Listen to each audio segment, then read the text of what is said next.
getting way too close. I gotta back this up. Think of Grandma naked. Think of Grandma naked. No, no, we don't do that.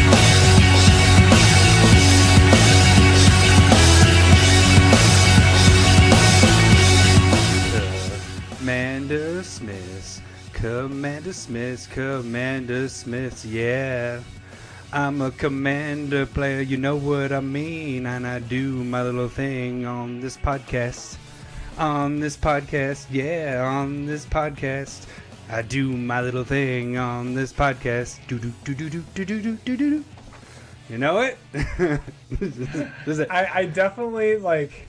Again, I have the song in my head, but I don't know it. Right said Fred. Does that help? Oh, yeah. I'm too sexy. Yeah, so that's a shout out for Tyson. Tyson did I didn't know if you saw it on Twitter, so I was hoping you didn't catch it. I pretty much don't look at Twitter. So he threw out a song request, and I was like, yep, I'll like that. And then I was hoping you didn't mention it, and so I was like, all right, I'll try this. So yeah, right said Fred. Thank you for that one, Tyson. Our first shout out song. Shout out song. I like it. We are the CommanderSmiths, if you couldn't tell by the song. Yes, CommanderSmiths, episode number 14. Jeez, right? Yeah, I've lost track at this point. And I'm Adam Smith. I'm Lowry Smith. And we're the CommanderSmiths. Wait, you're doing it again? Yeah, why not?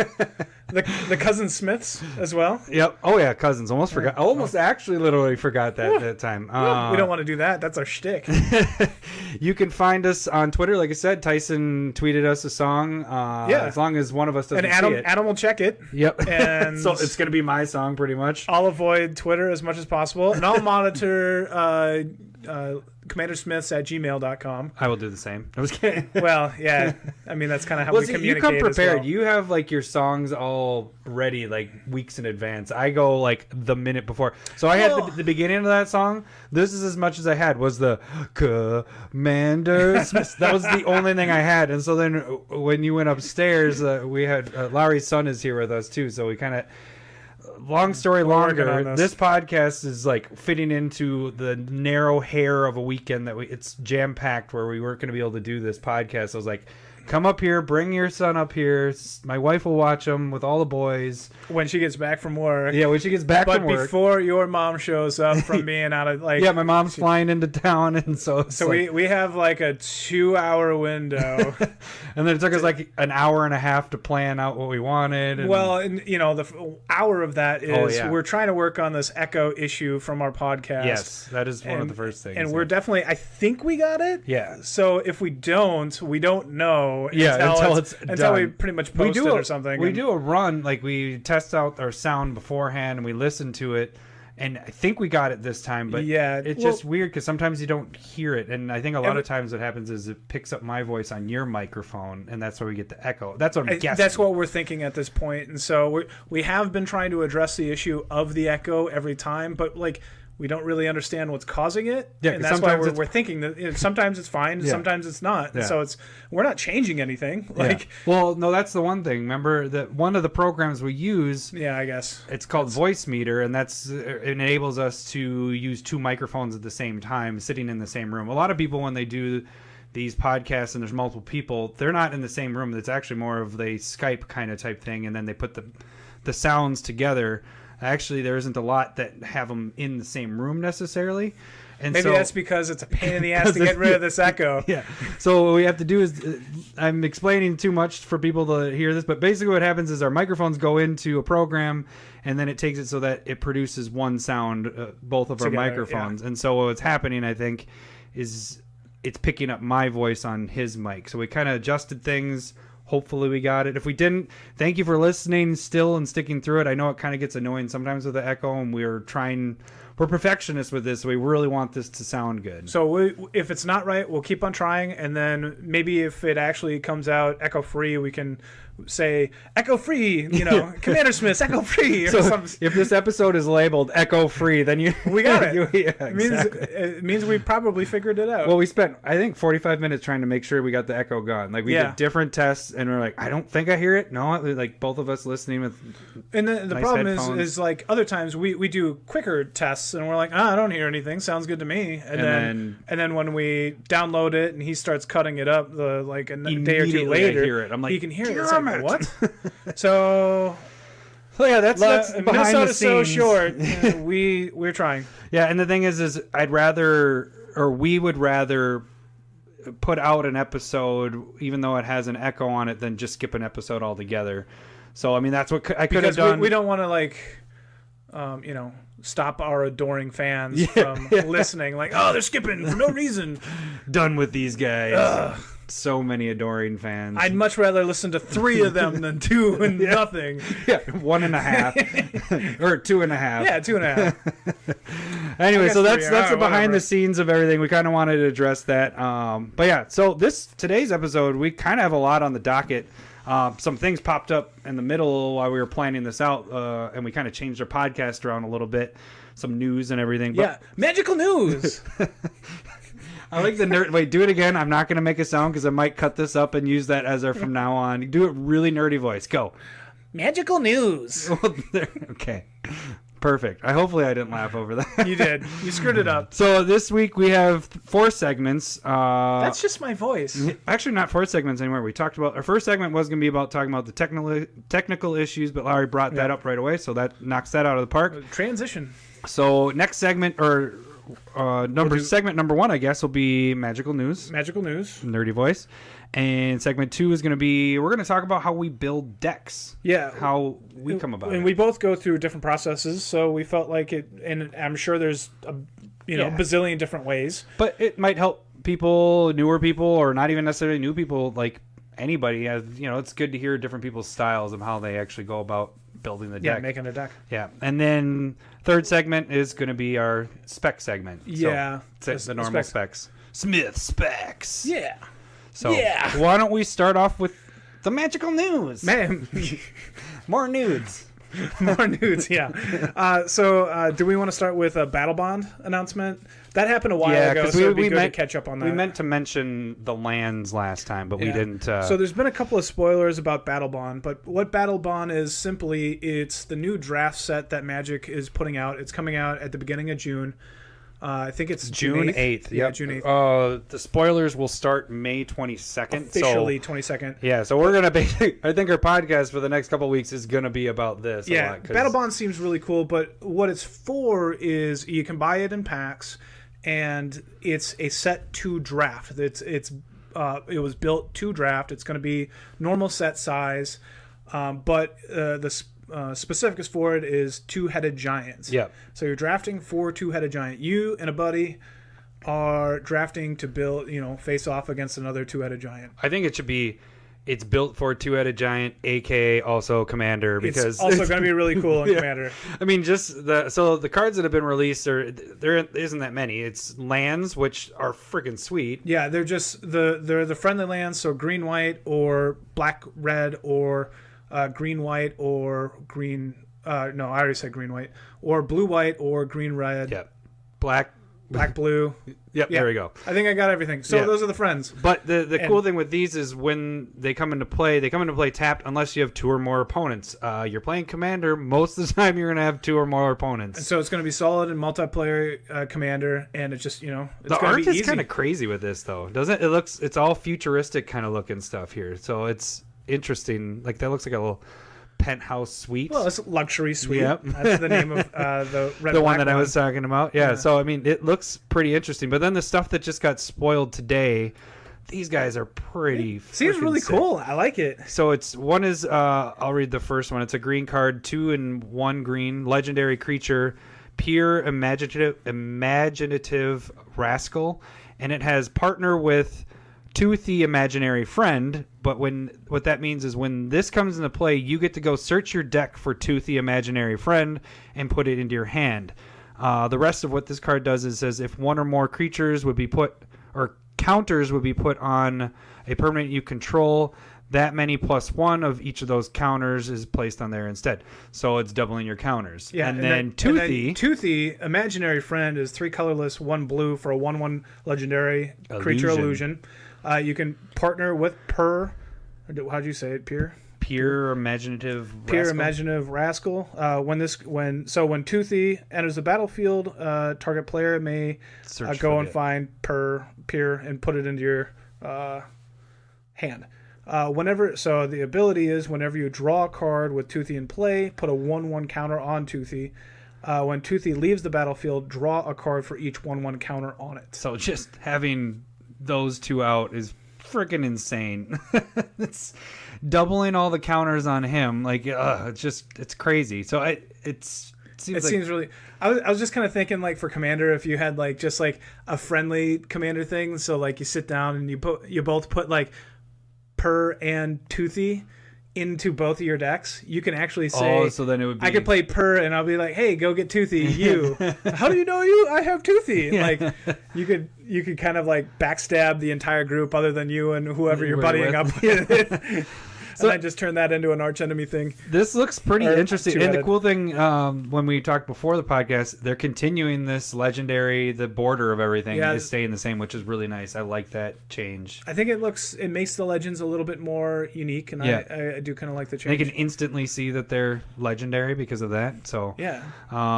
So the battle bonds will be interesting. We don't have anything else as of yet, but it's going to be a regular like size set, 254 cards, was it? Yeah, something like that. Yeah, 254. Yep. So should be. It's gonna be we're probably getting this.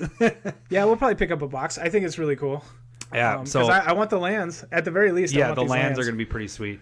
Other news is they talked about the new blocks that are coming out in 2018 fall and then into 2019, and we are returning back to Ravnica is what Ravnica. Yeah. Ravnica. Back to Ravnica. So, but the first set is going to be called Guilds of Ravnica. And what are we focusing on with this set, Lowry? There's certain guilds that they're actually... So in Guilds of Ravnica, they're going to focus in on Boros, which is red-white, Golgari, which is green-black, Izzet, which is red-blue, Dimir is black-blue, and Selesnya, which is green-white. And that release date is going to be October 5th. And then the second Ravnica set is Ravnica Allegiance, and that's released in January. They don't have an actual date, but somewhere in January 2019. And that one's going to be focusing on Azorius, Azorius, which is blue-white, Rakdos, which is red-black, Orzhov, which is black-white, Simic, which is green-blue, and Gruul, which is green-red. And then the third one, they don't know what the name of the set is yet, but they're doing the block it'll still stuff be again. Ravnica. Yeah, but it's would probably spoil whatever's happening for the story. Yeah. So it could be like Ravnica destroyed, and that'd be like, well, we know what's happening to Ravnica.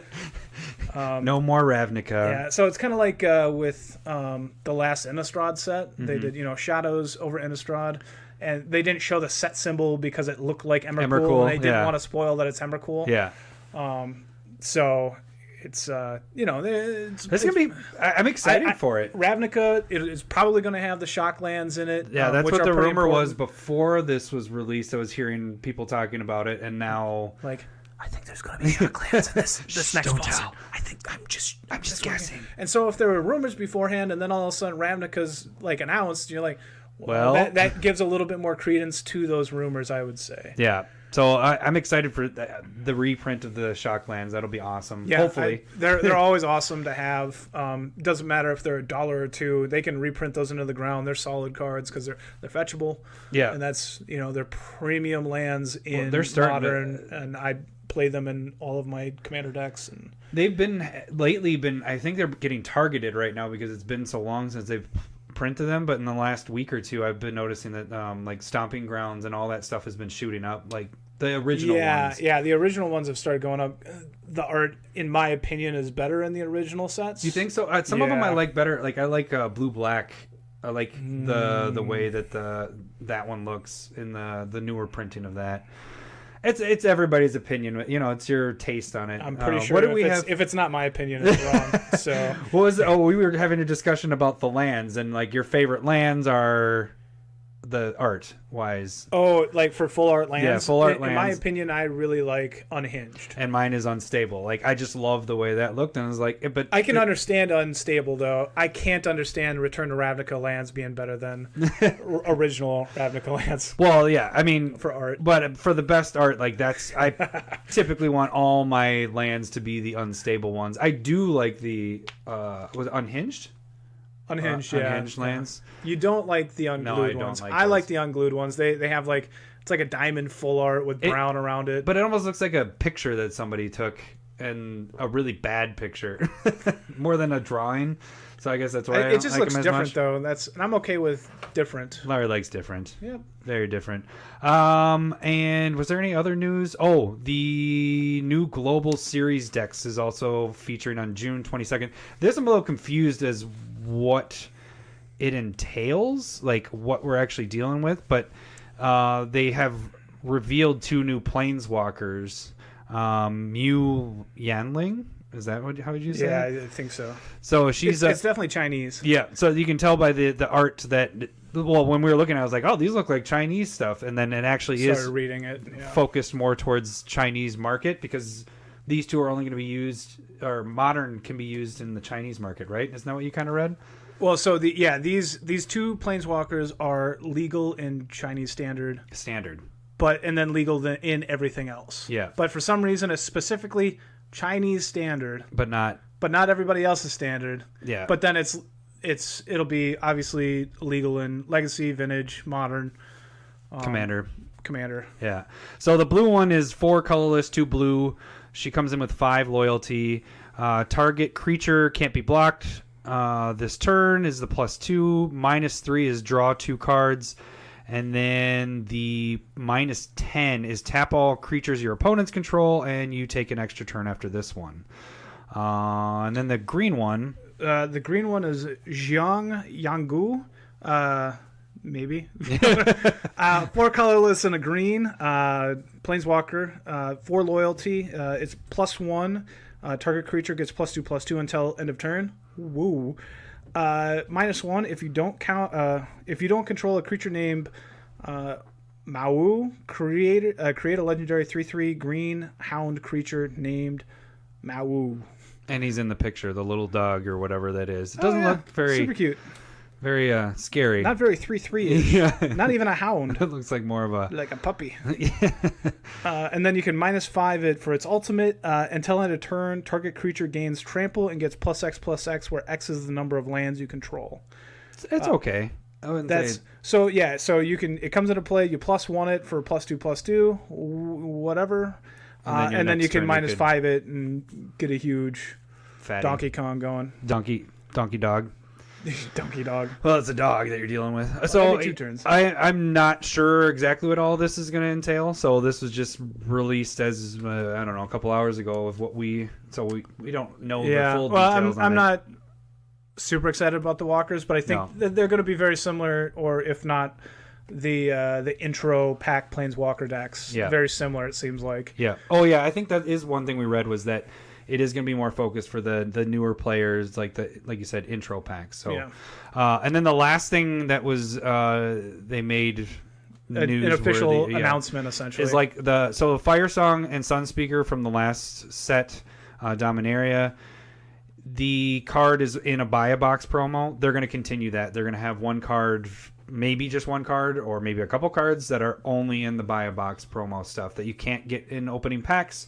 And so they're going to continue this to drive people to buy from your LGS, your local game store. So I'm bitter. Well, because we do like to buy it from, we get it a lot cheaper online. But if I'm going to be forced into doing dueling boxes with you, I want to do it at the cheapest price possible. Exactly. Well, because you lose all the time. Yeah. I barely make value. We're debating of buying another one, because then we do know of a store our friend Mike has his buddy has still Firesong and Sunspeakers left, and so we're like, do we want to get that? I mean, Firesong and Sunspeakers still sitting. Oh, I guess it's dropped a bit. It's at $8 now. Yeah. So I don't know. We have to debate. We have to talk about if we want to do a round. We're gonna have to CommanderSmith debaters about that. I don't know. I'm leaning towards not necessarily getting it because we do have this. I'm interested in Battle Bond, and that's pretty dang close. I'd be much more interested in Battle Bond at this point. I thought it was gonna come out until I read it. I thought it was just going to be like a commander set where you're buying the whole set, a whole Battle Bond set, but this is going to be like a conspiracy. Giant, yeah. So yeah, you're right. This is much more similar to the conspiracy sets of the past. Yeah, so you're just buying packs, and hopefully you have the rarity and everything, just like a normal set in a way. It's a subset, but full. It's a subset set. All right, I think that's it for Magic news, right? I guess you could bring up. We forgot to talk about Core Set 2019 that's coming out this summer. Some cards were spoiled, but they're pretty meh. So we don't. Yeah, I'm saying they're out there. Go ahead and check it if you want. I don't want to talk about it though. Yeah. So we can move on. All right, so let's move into segment 2, which is our deck building, how we build decks. Yeah. So very interesting how we both do it. We're going to kind of break it down into your general way of doing it. We kind of have it into, 4 parts? 3 parts? 3 or 4, but 4 parts? I mean, there's parts that go inside the parts. Yep. It's like building a robot. Yeah. So what happens, how does the deck idea come to you? I guess that's this part 1 is how does the idea normally come to you? I guess there's 3 different ways how for me generally. Okay. Generally I look at a commander and I go, that looks sweet. How do I build with it? Yeah. Or number 2, like I want to build a deck around this mechanic. Is there going to end up being enough, and what commander works with that? That's more of what happens with me. Is that the second option is normally what happens. And then sometimes there's just a general card. Yeah. Where I'm like, I want to use this. How can I best utilize this inside of a deck? So does that happen with you with like not necessarily a legendary creature, like so that's not your commander, or you're saying? Yeah. No. It's more. I wish I had come up with an example, but like if I get a planeswalker that I've wanted for a while, and I go, I'd like to put this somewhere, and if it doesn't fit into any current deck, I go, how can I use this? So then you kind of build a deck around one of the 99, which is interesting. Yeah, that's a little tougher because you have to go and get that card that you want to work. And you need enough support out there for it to kind of work, and then you got to make sure that that something works in the colors. If you can find a commander that works for it, that one's a lot tougher to kind of work with. And so generally, I would say I find a commander, and I go, how can I build this? Yeah. So that's like how you're saying. I like how you went through it first because I generally your step 2 of way of doing it is the way that 75% of the time it happens to me is like I see a commander and I'm like, holy crap, that mechanic is freaking sweet. How do I make this work in a deck? Mm-hmm. And then your first example of you see a commander and then try to make it work is probably what I do 25% of the time. Okay. So, yeah, but then I get obsessed with it. Like, then I start just going, okay, how do I make this work? Like, what do I need to do? So then I think that kind of gets into our next step. And so you get the idea. You figure out, okay, this is a cool commander that I want to use. How do I make this work? How do I get the best way of doing it? So then the next thing, what I do at least, is the collecting data. Yeah, so now that's what... this is where it gets. This is the most interesting part for me because what I do is I'll start off with that card, and it used to be mainly just Card Kingdom. I'd go on there, I'd see the card or cards that I know will work with it, and then I search for that card, I pull it up, and then it shows you what cards have been bought with it. Yeah. Or I'll do an advanced search for if I'm looking for a keyword. The problem that I've had with Card Kingdom is if it's a new card, like so if a new commander comes out, I go, it won't be what works with it? And they're all like, the new stuff. All of the new stuff. And so a lot of times I had to get away from that part of it. So generally, I guess mine is I go to the advanced search on Card Kingdom, and if it's a keyword that I'm looking for, where for example with what's the deck I have that plays from the bottom? Grenzo. So with Grenzo, I just did a keyword search of put cards at the bottom of your library. So cards, bottom, library. Those are the 3 keywords I put in there. And so then, I sorted it between black and red, and then boom, boom, boom. But then the interesting thing that a lot of times happens is I find like subways of playing the deck. Like I have the main idea, but then I have like 3 other subcategories of like, okay, this deck also can win if it does this, this, and that. So that's where it gets crazy for me, and I can't stop thinking about it, is because then I have all these, like I have like 5 different ideas of how this deck should work, and then I have to narrow it down to like 1 and that's where you end up, like, so you have 3 to 5 different ways that you want to go, and that's how you end up with like the 300 guards you were talking about. Well, because I never want, in the past, I never want my deck to just be like, this is the only way it works and this is the only way I'm going to win, because that is going to get stopped. You know, if you only win by gaining having the most creatures in play, you know, what's that card that gives you win the game or whatever, if that's your only win, if you don't have like overrun or something like that in the deck, you're screwed unless you're just attacking through everybody, you know. So I like to have multiple ways of a deck actually winning.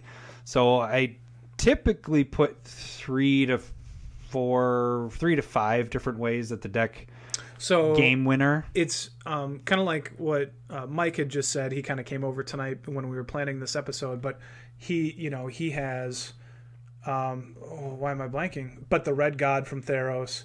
Oh, Perforos. Yeah, thank you. And then there's another enchantment, but essentially those are great in Krenko decks, because if you're only relying on attacking with your mob of goblins, somebody can lay down, nobody can attack, and then Krenko's kind of effed if you don't have a different way of winning. Ensnaring Bridge, or like you did Maelstrom Pulse and removed all the counters or whatever. Yeah. And so if you have Perforos in a deck, you can actually just get around that by just so creatures. Similar to what you kind of think about, or what you do. Yeah. So what do you do for your collecting data stuff? How do you what do you do once your deck idea has been made? How do you go about, what's your next step? What I do is I have a pretty large collection, and so I generally have, like, I have a box of rares for each color, like the single boxes. So, you know, there's a couple hundred in there. So I thumb through them, and anything that pops out that seems to work in that theme, I'll just pull it out. Doesn't matter if it's good, if it's going to work, or anything. As long as it seems like it can work, I pull it out and put it in that pile. And, you know, I'll go through all that. And then I will go to, like, I still go to kind of Card Kingdom, and then I'll kind of thumb around on it, but not a whole ton. Generally, I've exhausted those resources through thumbing through. So generally I'll find 1 or 2. So like with Muldrotha, like I was able to find that cumulative upkeep worked with him. And I was like, oh, that's a really great idea. Yeah. And then I go through and like, you know what? I did find those. That actually works really well. Yeah. And so anything that'll give me a little bit of inspiration, I'm fine with that. And because I want to use the cards that I kind of have. Yeah. I don't want to go out and spend a bunch of money on a new deck. I have because enough we cards. have a lot of cards. Yeah. I have enough cards, and so that's not going to be the same thing for everybody. Yeah. But I would suggest look through your cards first, see what works. You know how many times I've done this where I've been like, oh, there's no way I have that card, and so then I like actually order it. I'm like, oh, get the foil one of that, get that, and then I'm going through my card, and it's literally like the next day I'm like going through. I'm like, oh my god, I have 10 copies of that card. Why did I? Normally it's not an expensive card because it would be in a separate spot, but I mean it's like commons and stuff like that. I'm like, what the hell? Just look through your damn cards. Yeah, I use the cards that you have and then supplement them if you need to. Yeah, well, see, the problem when I get into that is like I have a binder that has my cards that are used, like that I put in decks, and then I have a box that cards I don't ever use. I just put them in there and I barely look at them. Well, I should go through them before I order, but a lot of times I get trigger happy and I'm like, okay, get this in my cart, this in my cart, this in my cart. Yeah, and what I do is like I have them in like the single row boxes. Yeah.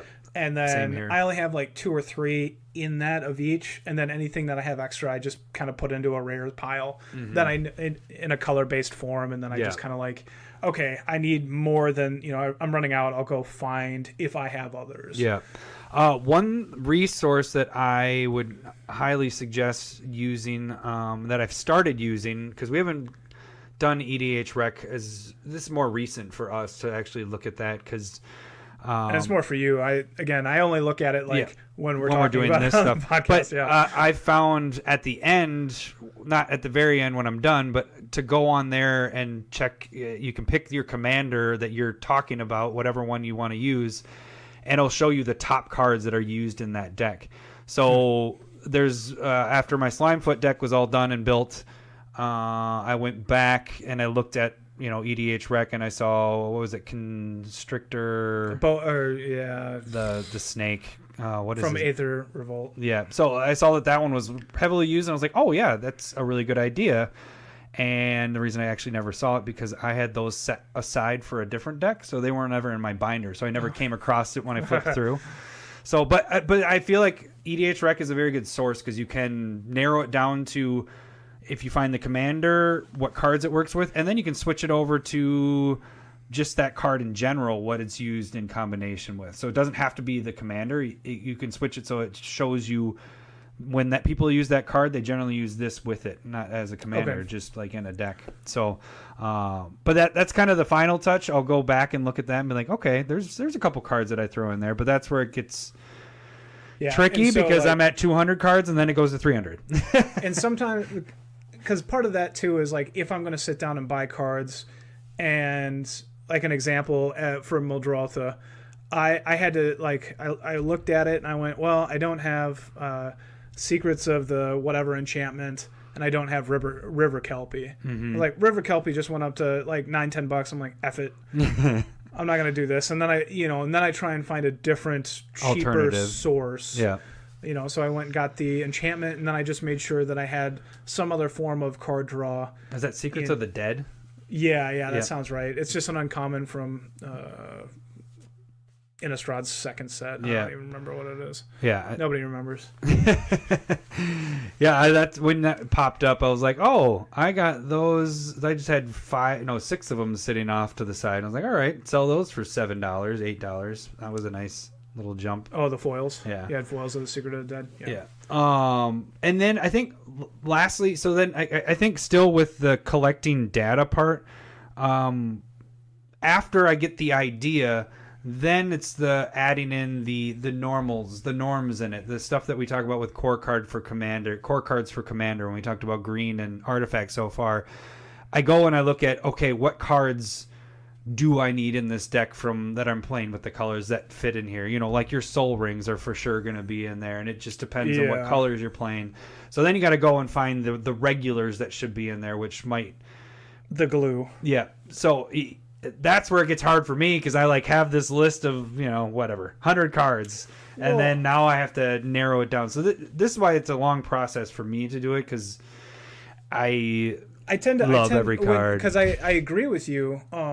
You need to go and get the glue, but I feel like if you can find some of the glue or the core cards that are on theme, I think that it works. Then they weigh a little bit heavier than like the normal core card. But only if that works in theme. But you should always start off. I guess that's part of the beginning of it too. Is I'm like, okay, Sensei's top has to be in here. This has to be in here. So those are the cards right away.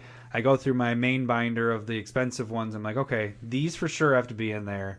And then I kind of go with the glue stuff, or not the glue. The combo stuff. Like an example that I can come up real quick is like I really like Commander Sphere as a card as 3-color artifact, taps for any color of your commander. Sack it for drawing a card. But in my Tajik deck, which is it's an indestructible deck.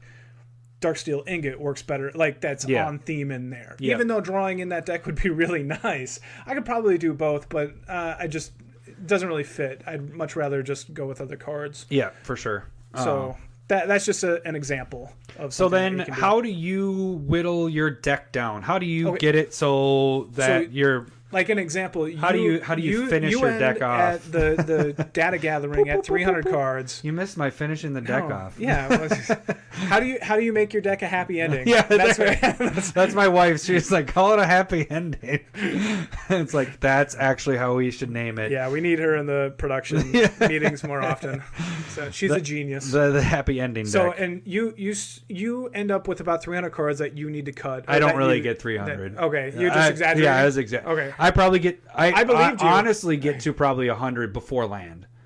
Yeah, I do too. I end up with 150 cards that I have to work with, and I know I set myself like for lands. I almost always have 38 lands, and I always want 12 basics. And I think it's good you do the 38. I'm at about 36 is where I generally get, depending on, but I'll go up to 38 too. So I go, mine's between 36 and 38. Depends on the casting cost of my stuff in the deck, you know, if it's, but you typically do have a good land ratio. You have a very good, you tend to have the most land out every time we play. I want to make sure that I have land, and I want to be able to play it, and I hate having cards stuck in my hand. Yeah. And when we're finishing it off, I'll kind of explain what I'm doing. So how do you narrow it down then? So I guess, let me back up just a little bit. So when I'm doing collecting the data, I will grab everything and anything that makes sense, that fits any kind of theme with the deck. So it does start off really big, and the first cut is really easy. It's like, okay, this doesn't need to be in here. This one, you start throwing cards away. This one, this one, this one, this and one, I agree. I do that same thing. Like I just I think when I'm saying the 100 cards is normally when I'm like, all these cards could work in this deck, and that's my hardest part, is going from that 100 down to the 64 to 62. And I have 61 that I always know that I want to work towards. Yeah. And so what I end up doing, like you're saying, that first cut, I just go through and I go, there's not enough of this sub theme or like this little theme. I just cut it all. Yeah. And generally that'll, like, I end up with 150 cards, almost exactly 140 to 160 every time. Yeah. And it'll generally cuts me down to about 100 on that first go around. And then right after that, I go into curve. So I just place every card, 1 mana cost 2, 3, 4, 5, 6, so and then anything above 6. I normally do that in the last probably 20 cards. So when I'm down to my last 20, I get it to that to kind of see how my curve is. Yeah. And then kind of cut out the really high casting cost stuff. I'm like, all right, this needs to... I don't need 15 of the 7+ mana costing stuff. Yeah, exactly. Yeah, that's what I end up doing too. Is I look at 6 mana cost and anything above, and I kind of group that, and I just kind of go like, I want a certain amount. I end up having maybe 3 to 4 cards that are over 6 mana. Oh, really? Per deck. Okay. That's about it.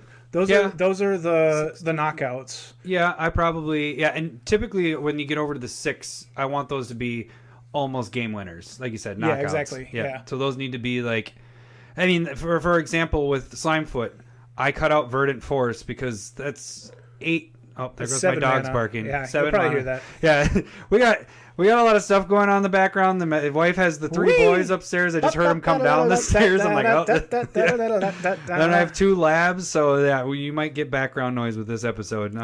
But so better than echoes. Yeah, maybe. Better than echoes. That's what this. If it has echoes, that's the name of it. I like it. All right, or no, whatever.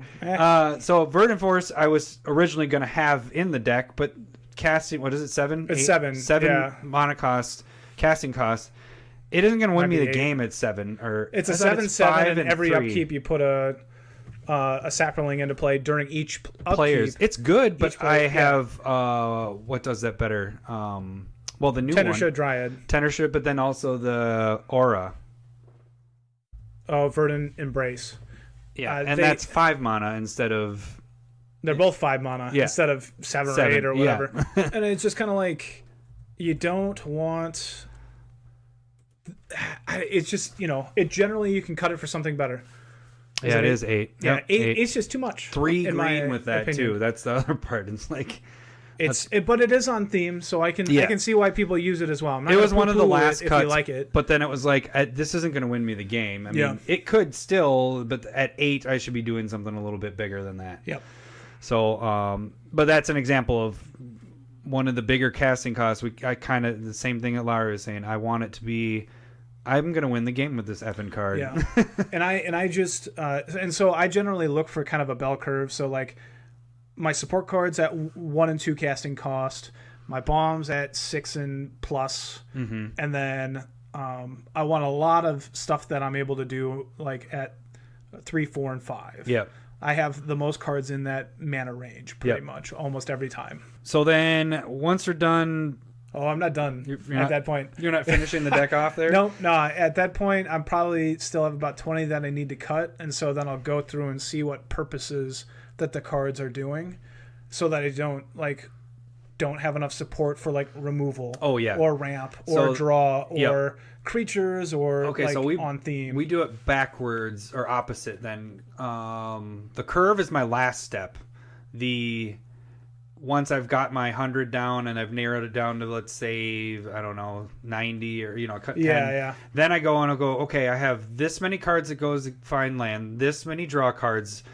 This deck is about sacking, so this is how many cards I have for sacking. So I get all the cards that are very similar what they do, and I figure out how many of each category I have. Fit into there. Yeah, and so if I have, like, for example... I'm going to keep using Slimefoot because this is fresh in my brain as a week ago. Yeah, that's what we just did. I had to start off 16, 17 fungus that produced, 1/1 saprolines. Well, a lot of them were shitty, so I could get rid of them, But I didn't cut those until I got to that point because then I was like, I don't need 17 of these. I really only need about, I put in my mind 10. And then I had the other cards that produced as I cast them, like Saproline Symbiosis and all that stuff. The ones that should produce give me a bunch. Or the ones that are when they're in play, like Slimefoot, you can create tokens. So I had a amount that I wanted there. Then I go to the bell curve. You do the other way, where you go bell curve, then to the categories. Is that what I'm getting? Yeah. Basically the categories, and then I go back to curve again. I'll kind of flip back and forth. And just try and keep on getting down further and further. And what Lowry is really good at doing, Lowry's I would say my muse. He's my final, to check to see how my decks are working. I give all of his decks happy endings. I make sure I double sleeve those bad boys.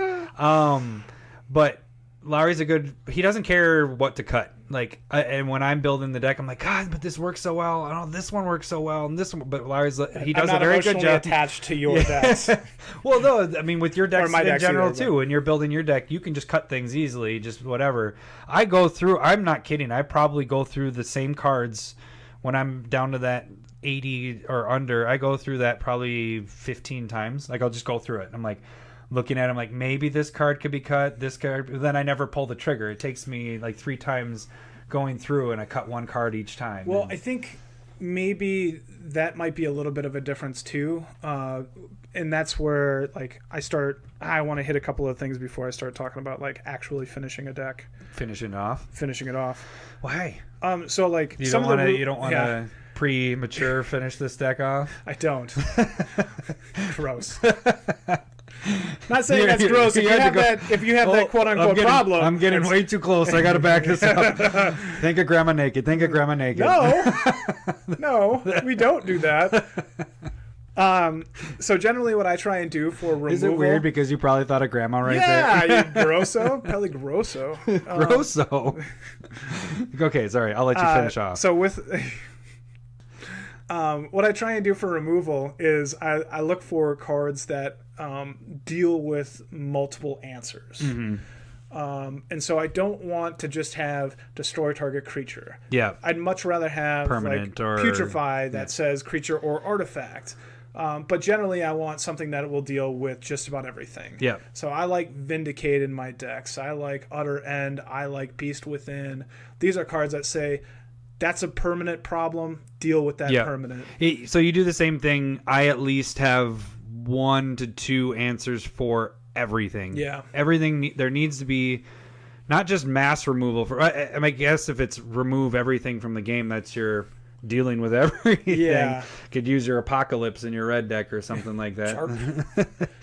But I do that too, where I make sure that there is an answer for everything, but that's where you find your cuts, is what you're saying, that if you just have something that's only specific to one thing and you have something that's and if I'm like, this is on theme but it only deals with this thing and I'm lacking in these other problems, I'll cut the on theme card to deal with a known problem. Gotcha. And then the other thing, what you brought up, wraths. I try and look for wraths that give me an advantage or a bonus. Yeah. So like Decree of Pain, like how I use that with Slimefoot, where I'm drawing for all the creatures that die. I'm kind thinking of thing, or that's one of them, but I'm thinking more like there's a wrath out there that has Convoke that destroys all non-token creatures. So if you're a token deck, I put that in my token deck. Yeah.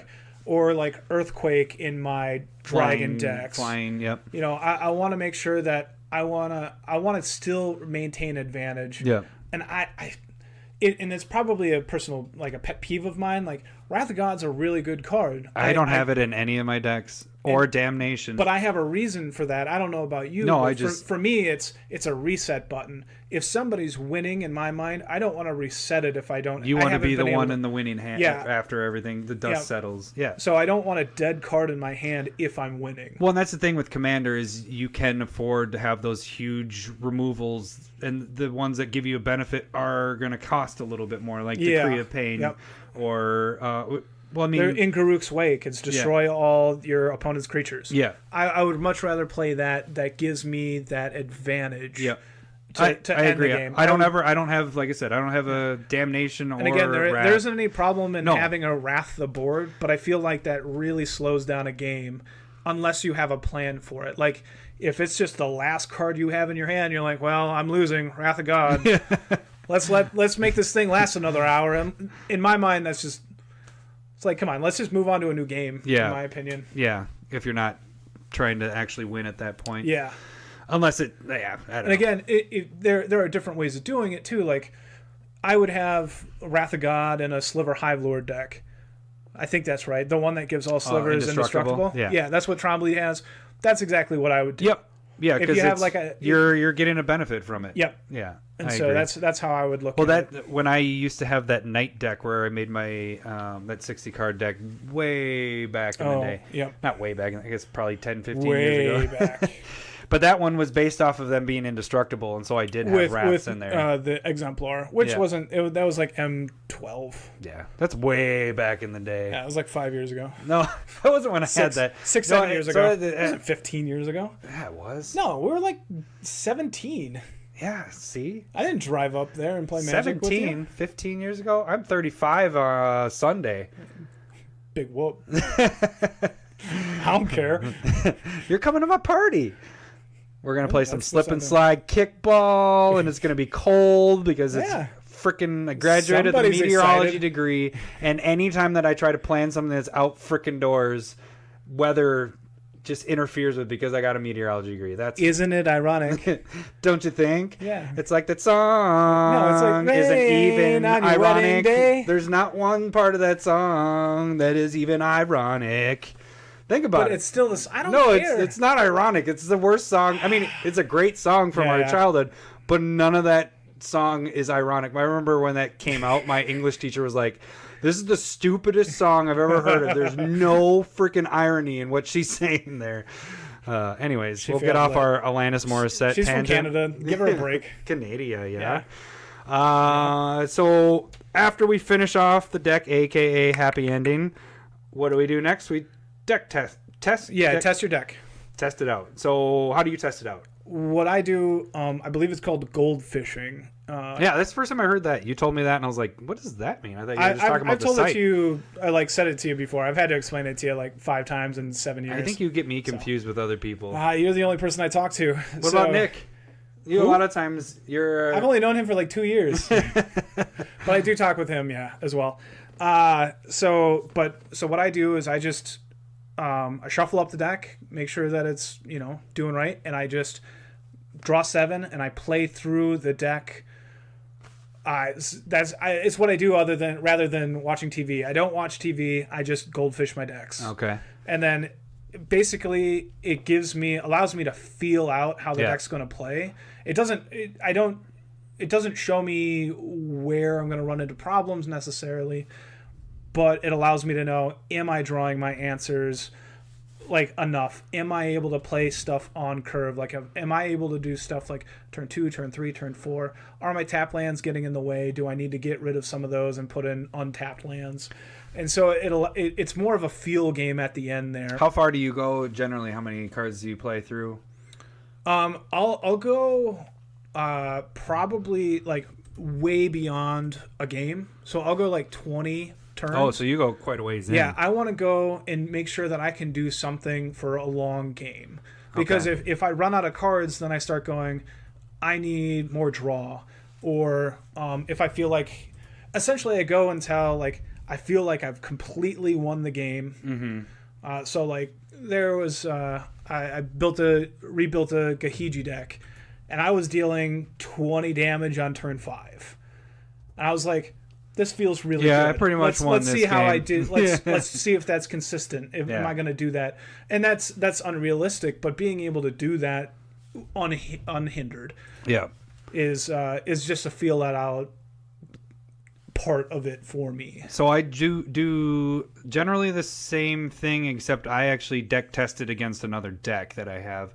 I'll start off like with an easier deck that isn't very quick.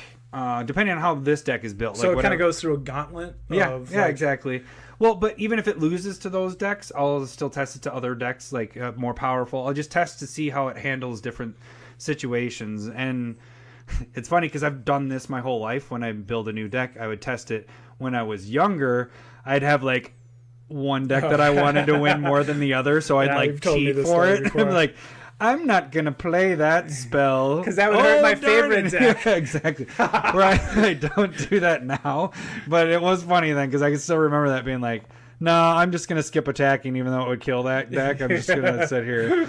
But I want to test it out to see different situations of what its weaknesses are and what its strengths are. So like I like to have another deck that I'm playing.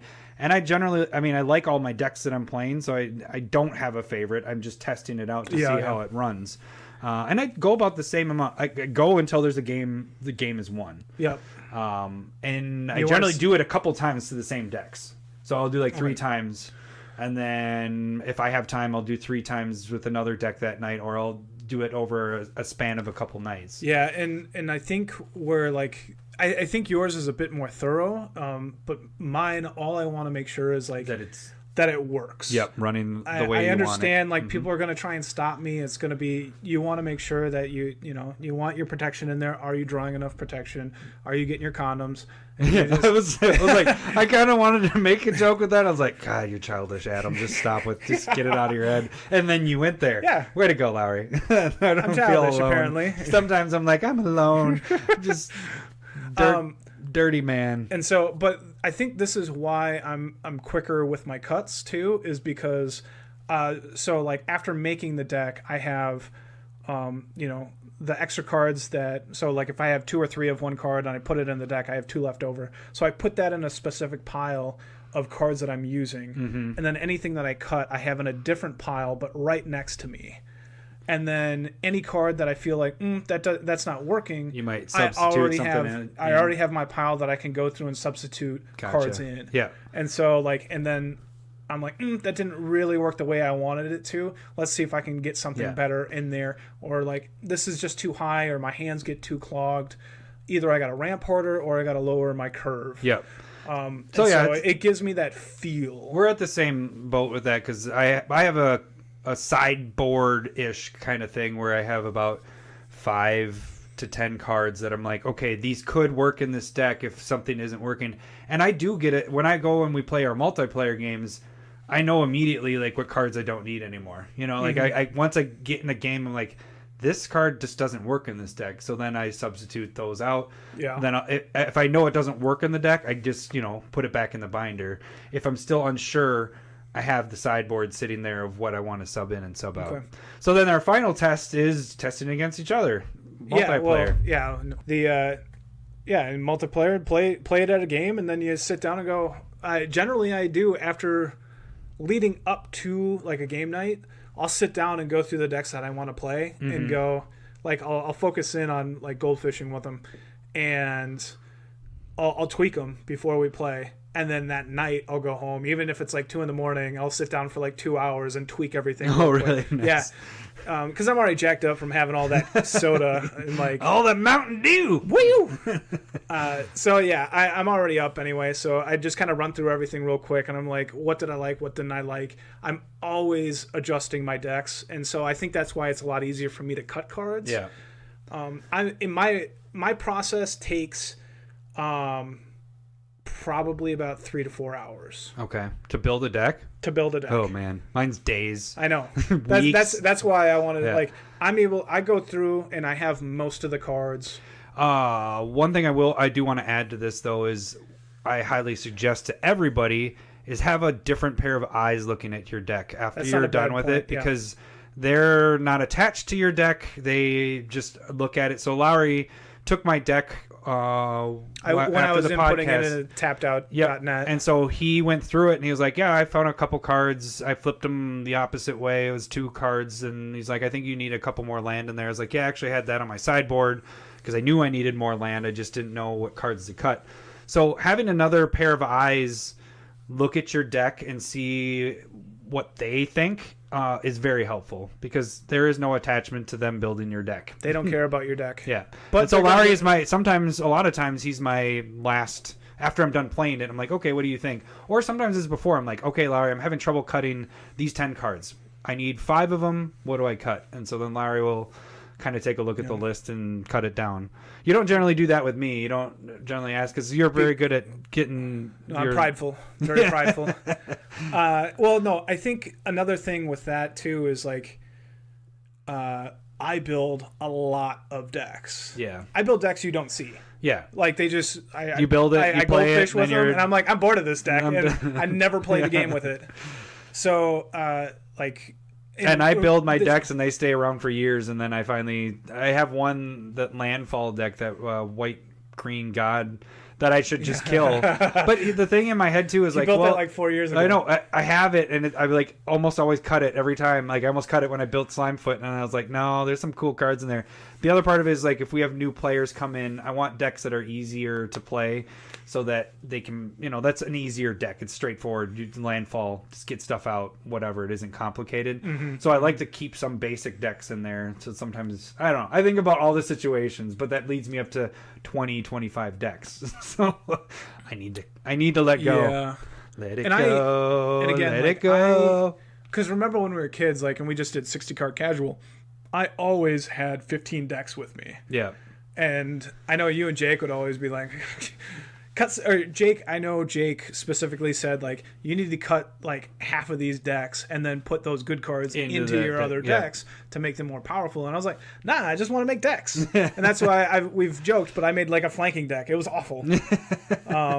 You should play that more. No, I don't. It's gone. It is. Damn it. After it was awful, I was like, no more of this. You know what's funny is I thought we were gonna run really short with this, and we were gonna have to get some more. We're almost up to our hour mark. So we should probably move into our specs. Okay. Is there anything else you wanted to add into that before we move on to the spec stuff?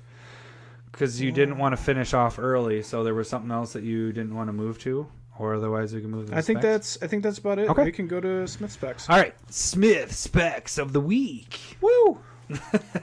So I'll start off. This one's actually recent, as of Dominaria recent. We have Oath of Teferi. The only reason I came across this card, we both thought this card was really good when we were doing the spoiler stuff. Really cool. But I went to go put it in my Commander deck, or my Atrexa deck, and I noticed I had on one of my sideboard cut cards was the Veil of... What was that Chain one? Veil. Chain Veil. And Chain Veil it's a similar card. It's a four casting cost artifact. When it comes into play, you may tap 4 and tap it at any point, and you can do your Planeswalkers can do a second ability that turn. But then if you don't use their Planeswalker ability that turn, you lose 2 life, is the gist of that card. Oath of Teferi does the same thing. It's 3, a white and a blue, and it's a legendary enchantment. When it comes into play, you remove one of your permanents from the game. It comes back to play at the end of your turn, but then all your Planeswalkers can use their abilities 2 times each turn. There's no tapping involved. Yeah, it just seems ridiculous. So my thought is, yeah, this card is brand new, but the Veil is over a $20 foil right now, and this is sitting at $4. You could probably pick up this for $4 for the foil of Oath of Teferi. Now, the difference is the Veil is mythic, while this is a rare, but the drop from the Veil, actually, I should say it used to be a $20 card. I think you can probably, it dropped $5 once Dominaria came out, and I solely am pointing this out to because of Oath of Teferi. I think the culprit of why that dropped.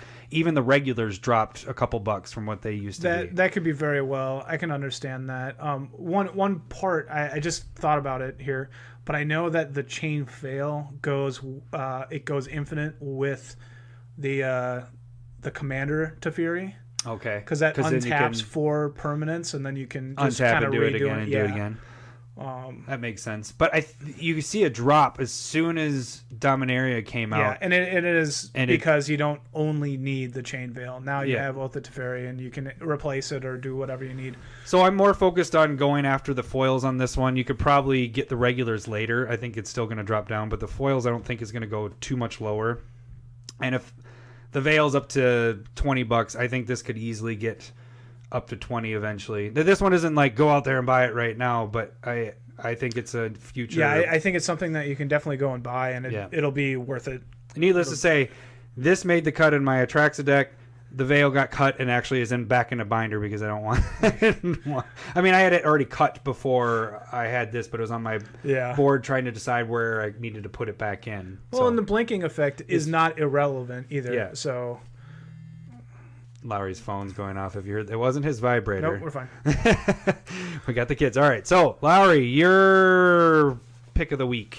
One card is Cathars Crusade, and I'm suggesting the foil for it. So you're looking at the Avacyn restored version? Foil. Yeah, there isn't another foil version. Yeah. But it was reprinted, but the card is 3 total times. Yeah, it's been reprinted in the Commander product because it's crazy in good. Commander.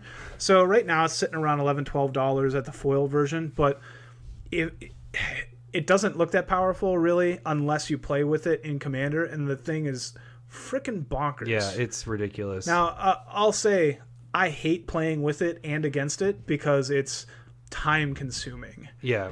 But it's really powerful. Casting the creature and putting the counters on and all that. Yeah, stuff. And then you go 1, 1, 1, 1. Cast another creature 1, 1, 1, 1, 1. Token comes into play 1, 1, 1. It's time consuming. So, but it's a really good card. Yeah. So I would suggest at least go out and make sure you have one. Core cards for white. Probably. We haven't been there yet. They probably will. That's like a year away. Yeah. So then my next pick is Torment of Hailfire. This is from Hour of Devastation, and I'm focused on the foils of these bad boys. It isn't used a ton yet in EDH decks, but this can be freaking a game winner. It's really good. I've had it. It's killed me. Yeah, and I'm just like, whoa. And if you don't know what it does, it's two black and an X. You pay X, and you repeat this process. Either each player loses 3 life unless they sacrifice a permanent or discard a card from their hand. So if you can get that X up to 6, 7, it's pretty bonkers. It's really good. So by the way, I'm focused on the foils of these. That's opponents though, not every player. Yeah. So, it's not you. It's all opponents. Sorry, did I say every player? I think you just said players. Okay, yeah. So it's opponents. I'm more focused on because the regulars right now are around $4 and the foils are at about $7. So you're looking at a $3 difference. I could see this going in a lot of black decks as a game winner. I think it's a really good card. Yeah. So, Lowry, your next card. The next one that I'm going to talk about is Maze of Ith from the Dark specifically. Can I guess why you picked this one? I'm sure you could. Because the art. Kind of. Yeah. Well, the art is very cool. Yeah. So it's been reprinted a couple times in Eternal Masters, and then they have a Judge promo. Yeah, because you can get the other ones, except for the Judge promo. You can get the foils for under 20, and this is at 20, but the art in this is The art is way cooler, but just like it's a little bit like the older cards, even if they're used and or reprinted, the older versions have been going up. So like Ball Lightning from the Dark is like $60-$70 right now. Where you can get Ball Lightning for like $3 and cheaper than that. Because I think I got my foil Ball Lightning for like $1. Like it's been reprinted so many times, but the older version of it is just much more expensive. And it's the only art of that. Yeah, and Maze of Ith hasn't really gone up in a long time. No, I can see it starting to go up. Well, the Dark is being targeted a lot. That the whole reserve list thing, it's starting to spread to just a lot of cards. Yeah. It's not even reserve list cards. And there's just spiking, getting into, I think that's going to be a new segment that we're kind of working on, and it'll fit in whenever we get a chance to fit it actually was going to be in this episode, but we had to make the little cut because of all the news that came out today, so I wanted to get that in there. But we will. That's a good point. We are going to be doing a segment like that, so the Dark is a good one to start off with. But yeah, I like that card. And it's bonkers and Commander as well. It's really good. Yeah, like that pick. I need to actually. I have my Maze of Ith, but I have the Modern Masters one. I got to sign the Dark version. Oh, nice. Yeah. Oh, good for you. I'm okay bragging. So my next pick is Seasons Past. It's Shadows over Innistrad. So this is gonna be weird because I normally say go for the foil. Well, I think missing the boat on the foil. I actually had this on my list to go after the foil a couple months ago, and since Dominaria came out, it jumped from $5 to over $20. So I think we're past that on the foils, but the regulars haven't really moved much, and this is used quite a bit. What it does, it's 2 green and 4 colorless. Return any number of cards with different converted mana costs from your graveyard to your hand. And it's kind of crazy in Commander because you're going to have a lot of crap in your graveyard. Yeah, it's a lot of card advantage. So I'm not saying this is going to get up to 20 or anything, but this is $1 right now. And I bet you we're going to get over $5, $6, $7, $8 in the next couple of years. So, I mean, pick up a couple of these, but the foils, unless we get a drop down with them, they're gone.